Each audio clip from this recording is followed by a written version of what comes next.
Bonsoir à tous, merci de rester sur Canal 2 International et bienvenue à ce 19h50. Mesdames, Messieurs, bonjour. Pardon,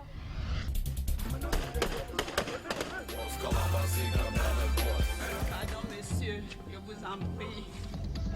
Thanks for joining me on Canadian English. Canal 2 International, votre télévision.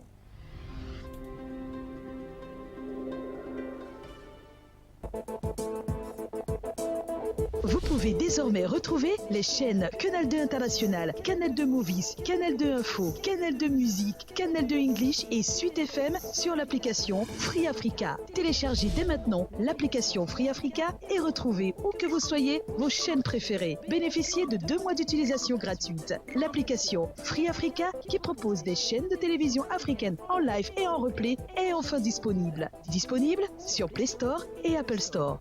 Free Africa, le meilleur de la télévision africaine.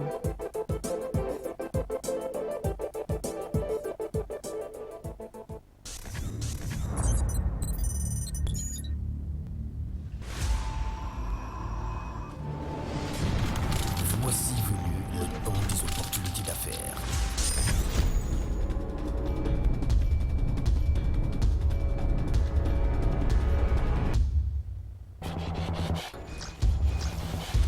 Sixième salon promote du 11 au 19 février 2017 au Palais des Congrès de Yaoundé.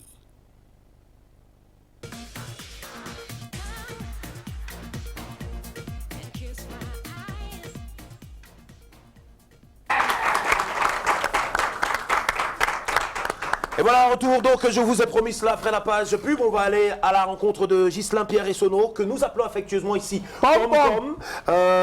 Il a dit qu'il va nous expliquer exactement. Donc, un jour, un événement, vous avez compris, le générique, lui, il a déjà retenti. Bonjour Ghislain. Bonjour Jamel. Comment tu vas? Très bien, merci. T'as passé un bon week-end? Oui, oui. Oui, il va bien, il a passé un bon week-end. J'aime beaucoup ta cravate. Côté de beaucoup ta Carrefour cravate. Paradis, nous étions dans une petite réunion pour mon très cher ami et moi. Nous avons papoté, nous avons picolé, nous nous sommes entretenus sur les relations bilatérales qui nous lient Pom Pom et moi. Et nous avons trouvé un consensus. Oh, Pom Pom, j'ai dit tout. Non, non, ne dis surtout pas la part. J'ai dit tout ou ça va? Ne parle pas de... Et il m'a promis qu'il devait faire un jour un événement comme tout de suite. Ne parle pas de l'éfusion avec les... Au moins pour une fois, lui qui fait bégayer les gens sur le plateau lorsqu'il pose ses questions. J'ai vu Ghislain Pierre Essonneau bégayer, mais je connais un qui va bien bégayer tout à l'heure, qui s'appelle le prince Daniel Rodrigue Aloulé. C'est l'invité de Un jour un événement. Vous avez complètement raison, Jamel. Infiniment merci de m'accueillir sur ce plateau avec Moustique le charismatique. Je reçois donc le prince Daniel Rodrigue Aloulé. Monsieur, bonjour. Bonjour. Vous êtes l'auteur de cet ouvrage intitulé Pensée africaine des Lumières. Oui. Qu'est-ce à dire? Je voudrais d'abord dire bonjour à tout le monde. Je me présente, je suis Daniel Aloulé Rodrigue. Alors, c'est intitulé Pensée africaine des Lumières. Pourquoi? Parce que la pensée, en fait, pour moi, c'est le moteur. C'est ce qui nous pousse à faire ce qu'on doit faire, qui nous motive. Africaine, c'est un retour vers les sources, les bonnes sources. Et lumière, parce que pour moi, la lumière, c'est le symbole du combat contre les ténèbres. Alors, le sous-titre, c'est le chemin africain vers le paradis noir. Oui. Y a-t-il un noir, l'autre blanc ou jaune? Non, je n'ai pas fait cette comparaison. Le chemin africain vers le paradis noir, c'est parce que, tout simplement, déjà, il faut définir ce que c'est le paradis. Pour moi, le paradis, c'est un endroit où il n'y a pas de souffrance. Donc, pour moi, le paradis peut aussi être noir. C'est une pensée religieuse sur le social que vous émettez? Non, du tout. Parce que c'est plus une pensée qui va dans le sens de la résurrection. Et la définition que j'ai donnée dans le livre, c'est que la résurrection, c'est plutôt une restauration intérieure ou extérieure de la lumière, en fonction de la personne. Moi, dans mon cas, je peux dire que j'ai vécu une résurrection, mais dans le sens intérieur. Vous pouvez raconter la petite histoire, hein? Vous en avez l'occasion ici. D'accord. En fait, je me suis lancé un défi, c'est celle de peindre des tableaux. Et au bout du deuxième ou troisième tableau, je me suis rendu compte que bon, ces tableaux avaient quand même quelque chose. Et du coup, je me suis dit, bon, je vais aller voir ce qui se fait déjà en termes de peinture africaine sur Internet. Et donc, j'ai commencé à chercher et je me suis retrouvé confronté à l'art antique ou l'art moderne. Et je me suis posé des questions parce que je me suis dit, mais ce que je peins n'est ni de l'art antique ni de l'art moderne. Je me suis dit, mais qu'est-ce que c'est? Bon, je savais que j'allais peindre 26 tableaux. Je ne savais pas encore exactement ce que j'allais mettre dedans. Bon, toujours est-il que j'ai continué à peindre. Mais au bout de 26 tableaux, je me suis dit, bon, voilà, j'ai fait 26 tableaux et il se dégage quelque chose de ça, je ne sais pas ce que c'est. Et comme je travaille dans un milieu médical, et j'ai pris les textes, parce qu'en fait, chaque tableau a un texte, parce que quand je finissais, je tapais le texte et je mettais de côté. Et ça allait assez vite. Et j'ai pris les textes, j'ai donné à un médecin, je lui ai demandé, est-ce que tu peux analyser ces textes pour me dire ce qui ressort de là, parce que je ne comprends pas ce que j'ai fait. Donc, elle a fait une synthèse, une analyse qu'elle m'a remis. Et il y a 3 mots qui sont sortis de là, c'était résurrection. C'était le premier mot, c'est-à-dire c'est le mot qui revenait le plus dans les textes. Et il y avait l'Afrique et il y avait lumière. Alors du coup, j'appelle le concept résurrection africaine universelle. Alors, Pensée africaine de lumière, c'est donc une autobiographie. En fait, je me suis dit, mais voilà, tu as fait des tableaux, tu as appelé ça le concept résurrection africaine universelle, mais si on te demande maintenant, qu'est-ce qui t'a motivé réellement à le faire? Je me suis dit, bon, qu'est-ce que je vais dire aux gens et tout ça? Alors je me suis dit, vaut mieux condenser ce qui était dans ma tête en une cinquantaine de pages. En fait, qu'est-ce que vous entendez par paradis noir? Il s'agit d'un monde, vous avez dit, tout sera au mieux dans le meilleur des mondes possibles, il n'y aura pas de souffrance, il y aura l'école pour tous, la santé pour tous, personne ne mourra d'ailleurs, c'est ça? Bon, paradis noir, déjà il faut définir, comme j'ai défini déjà ce que c'était paradis, tout à l'heure je vais définir ce que c'était pour moi le mot noir. Bon voilà, pour moi noir, on a toujours assimilé le noir à tout ce qui était mauvais, tout ce qui était négatif. Mais moi personnellement, je ne me retrouve pas dans cette définition. Parce qu'on dit toujours humour noir, moment noir. Je me dis, mais pourquoi tout événement qui est négatif, enfin c'est ça le véritable sens, c'est un événement négatif. On dit noir. Je me dis, mais c'est pas possible. Alors en faisant un peu des recherches, je me rends compte que les Égyptiens déjà à l'époque, pour eux le mot noir était plus assimilé à la terre noire. Donc on l'utilise par exemple pour les fleurs. Parce que c'est quelque chose c'est une terre riche en fait en vérité, qui fait pousser les plantes. C'est pour ça que j'ai associé le mot paradis à noir. Alors votre ouvrage, c'est pour exprimer une révolte personnelle, c'est pour exprimer quoi exactement? Une résurrection. Comme j'expliquais tout à l'heure, c'est que j'ai plutôt vécu le phénomène inverse. Donc j'ai fait les tableaux et après je me suis interrogé. Donc c'est la démarche inverse. Et après je me suis dit mais qu'est-ce que j'ai fait? Donc c'est pour ça que j'ai dit en fait cette démarche c'était une pensée qui allait plutôt vers une résurrection. Et alors je me suis dit mais par exemple le catholicisme dit que la résurrection c'est il faut ressusciter, il faut mourir et puis renaître. Moi je me suis dit non, je ne suis pas mort, je suis bien vivant. Donc il y a quand même quelque chose qui s'est passé entre temps. Donc j'ai quitté une position A pour arriver à une position Z. Donc c'est plus un passage en fait. Vous n'êtes pas catholique? Je me définis comme chrétien. Catholique, c'est ce que j'ai reçu comme éducation à la base. Je suis chrétien. Alors votre ouvrage retrace ce que vous appelez vous-même le dialogue des cultures et c'est en 5 ou 6 points. Commençons par le besoin d'amour. Qu'est-ce que c'est? Est-ce qu'il y a un rapport entre la situation actuelle du monde noir entre guillemets et cet amour que vous prônez qui est un espoir ou alors une espérance? Bon, je vais définir la pensée africaine de lumière dans son grand contexte. Parce que vous avez vu qu'ici, il y a une étoile. Et tout autour de l'étoile, il y a 5 points. Donc, il y a le besoin d'amour, le besoin d'estime, le besoin physiologique, le besoin de sécurité et justement le besoin de résurrection, qui est le point que j'ai développé particulièrement dans l'art africain des Lumières et tout le contexte. Bon, évoquons un peu le besoin d'amour. Le besoin d'amour, je n'ai pas encore travaillé dessus. Parce que comme je l'ai dit, c'est point par point. Le seul point que j'ai développé pour l'instant, c'est le besoin de résurrection. C'est ce que j'ai ressenti, comme je l'ai dit, et que j'ai vécu.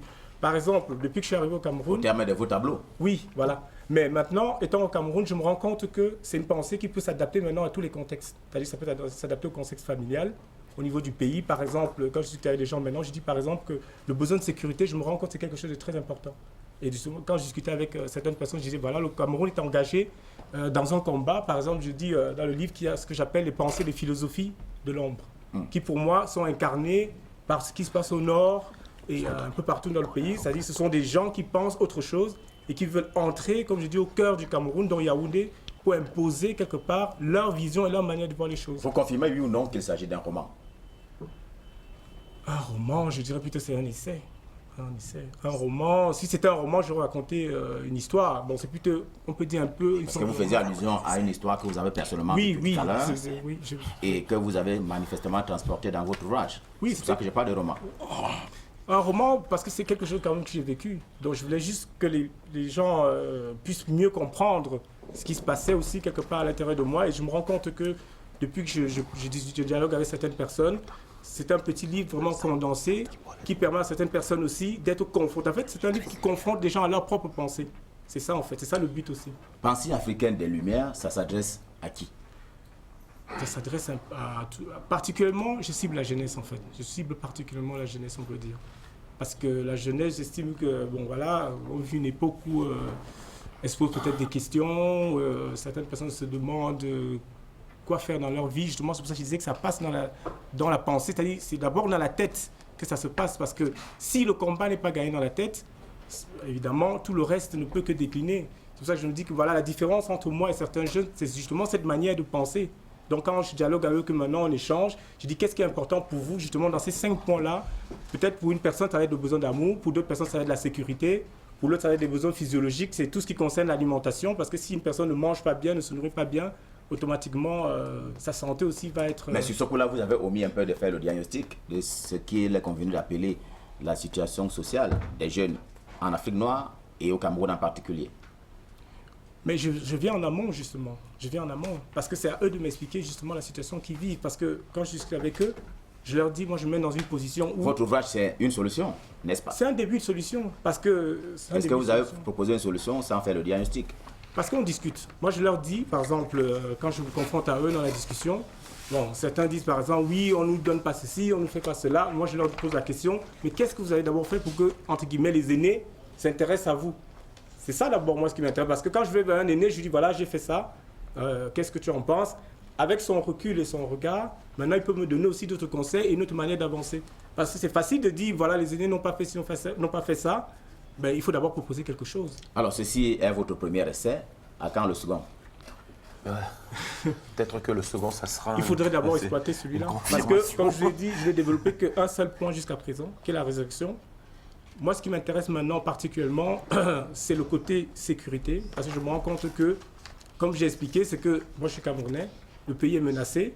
Et je me dis, voilà, je vois sur le front, il y a des jeunes qui se battent, mais physiquement. Et j'estime maintenant que c'est la classe intellectuelle aussi à comprendre que le combat, il est aussi au niveau des idées. Votre ouvrage, on va terminer par là. Il est disponible sur toute la planète, c'est cela? Oui, c'est toutes les plateformes électroniques, mais je ne l'ai pas encore édité en livre. C'était juste pour la promotion. Mais je souhaiterais qu'on le retravaille en profondeur, cette fois-ci, qu'on le travaille et qu'on voit concrètement ce qu'on peut en tirer avant de le mettre au niveau du marché. Et à cette occasion, éventuellement, vous reviendrez sur ce plateau, le plateau de Nous Chez Vous, et précisément dans un jour d'événement, M. Prince Daniel Rodrigue Aloulé, l'auteur de l'ouvrage intitulé Pensée africaine de lumière. Infiniment merci d'être venu en direct. Merci à vous aussi. J'ai une question. Voilà. Tout à l'heure, en vous écoutant parler, développer méticuleusement, dans la profondeur la plus absolue, votre œuvre, vous avez dit que c'est un essai. Donc vous essayez, vous vendez là. Je l'ai fait. Mais non, je ne l'ai pas vendu puisque je vous dis que ça, ce sont des gélisons pour l'instant. Ah, donc vous avez essayé, vous donnez aux gens. Il faut aussi oui, pour l'instant, à ce vigile qui est à côté de vous. Quel vigile? Quel vigile? Quel vigile? On sort de l'intellect, vous pouvez pas... Non. Même la violence, c'est une certaine intellectualisme. Bon, oui. Il dit que l'essai, c'est quoi un essai? Voilà, un essai d'abord. Il faut expliquer à ce monsieur ce que c'est qu'un essai. Il croit que c'est essayer. Il faut lui dire que non. Oui, mais c'est essayer.